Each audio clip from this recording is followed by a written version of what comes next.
ng gold. So, how does it feel na nanalo ka? Ano po masaya po na nanalo po ako.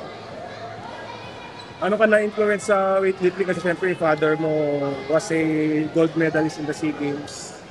Talagang gusto mo pa talaga yung weightlifting. Yes po, na ano ko po na talent ko po talaga ay malakas ako. Tapos, yan po talagang weightlifting ang nasa ano ko na po. Kailan mo na-take up yung sport?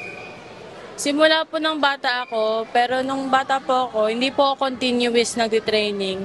Ngayon lang pong mga 2024 ako nag-ano talaga. Dito ka lang talaga seriously nagte-train. Bakit mo naisip na mag-seryoso ka na? Gusto ko po maging champion katulad po ni Heidi Lynn Diaz. Oh, okay. Ano naman ang sinasabi ng papa mo with regards to hindi ka naman niya pinipilit na mag-weightlifting? Hindi naman po, ako naman po talaga yun. Nagaan sa akin. Kamusta naman yung influence ng father mo sa'yo? Ano yung mga tinuturo niya sa'yo? Ano yung mga valuable lessons na nakukuha mo sa kanya? Maayos naman po pagkakaturo sa akin ng tatay ko at yung lesson niya po lagi sa akin na wag po lagi negatibo yung aking iniisip. Lagi po positive. Di po. First time mo bang naglaro sa Batang Pinoy? Ngayon lang po. Ngayon lang.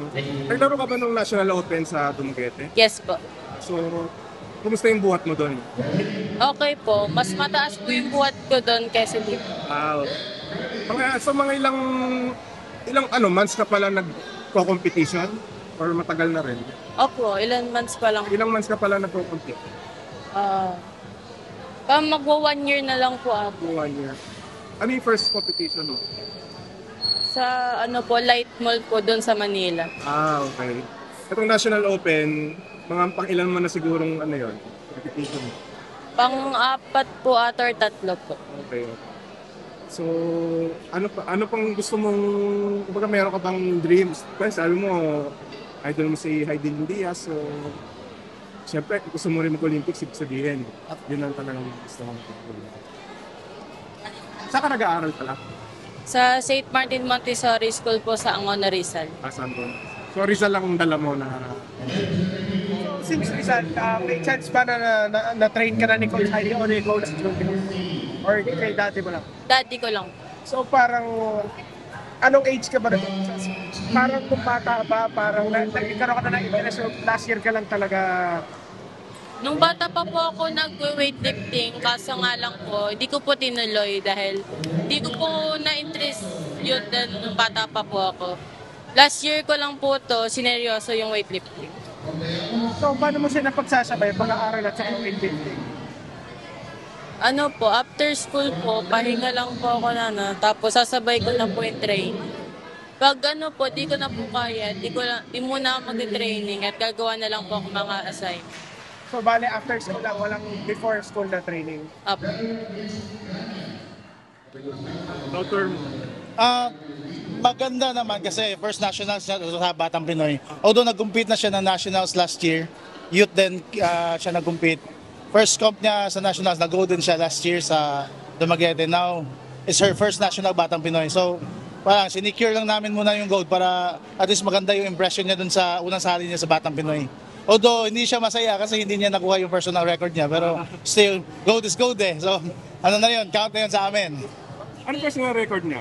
Saan niya nakuha yun? Sa training, Sa training. Okay.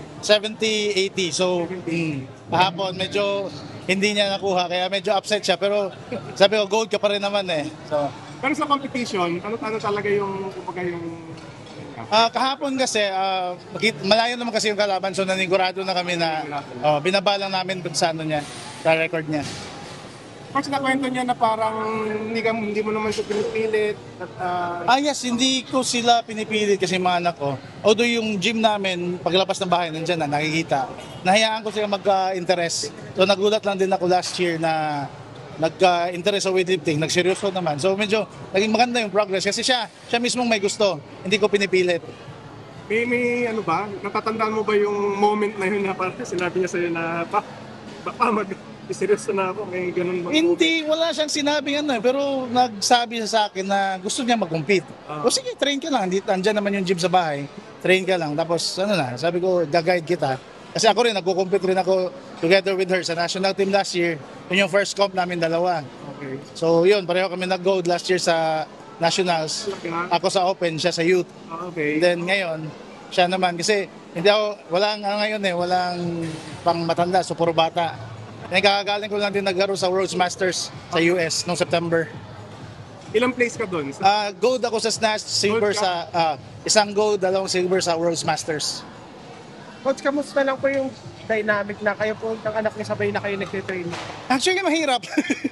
Mahirap siya kasi yung bata pagka tatay nandiyan nag-iinarte eh.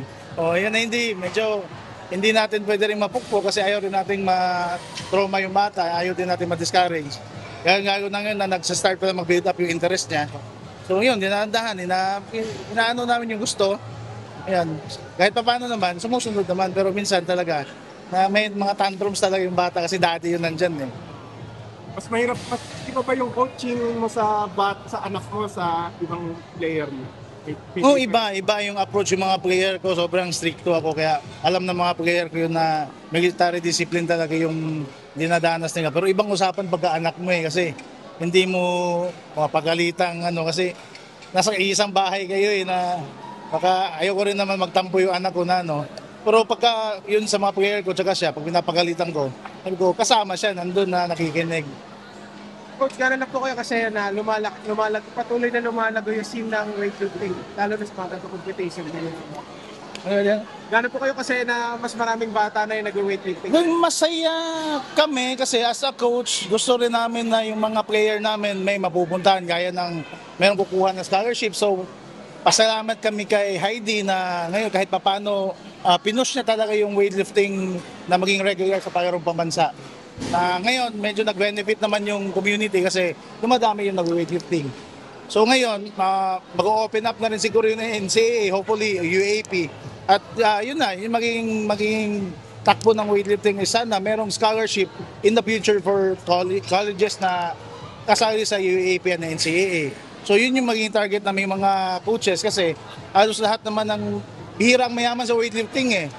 So ngayon, pinupush namin sila na through the sports, makakuha tayo ng scholarship in the future. And then, yun, maganda. Thankful kami kay Heidi kasi yun, nagawa niya ng paraan yun. At kahit pa paano, may progress sa weightlifting. Coach, paano next year? Di ba meron na yung NC na para siya test event pa? Yes. So, may kumuha na ba sa inyo as coach doon?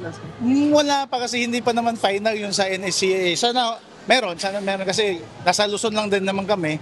So, malamang mga schools, paghahatian siguro namin kung merong mag-offer na. Kasi usap-usap lang naman yan sa mga coaches dito eh. Kasi ilan lang din yung mga nag-coach dito na merong may hawak na mga national athlete. Coach, yung anak mo pang ilan siya? Pangalawa, Ilan ba anak mo? 3. Ilang pang... Panganay, yung lalaki, pangalawa, pangatlo, babae. Hindi sila nag-weightlifting. Yung panganay nag-weightlifting pero hindi nagko-compete. More into volleyball kasi. So, pampalakas lang. Tapos yung bunso, hindi seryoso eh.